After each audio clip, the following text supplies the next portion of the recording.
বৃষ্টি বদলে বাজার করতে আসা। আজকে যাচ্ছে হচ্ছে কাঁচামরিচ কিনতে। প্রচন্ড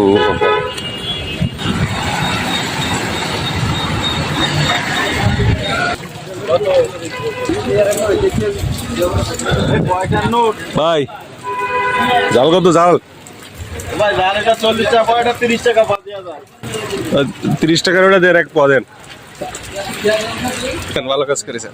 আমি বেশি রাজি, আমি জাল বেশি ভিজে জাল ভিজালি তো আপনার জালের ই কমে যাবে। তো কাটাবে না, মনে করেন জাল কাঁচা তরকারি হলে সমস্যা না, জাল খুব সেভে রাখা লাগে। হ্যাঁ, জালে একটু পানি পড়লেই তো একদম পচে যায়। আর একটা বলতে গেলে আরো 5টা নষ্ট করবে যাচ্ছে। ওটা হচ্ছে জিয়া জাল না? ওই জিয়া জাল এটা। হ্যাঁ, এক পয়সা। কম দামে মাল দিছে, শান্তি করে।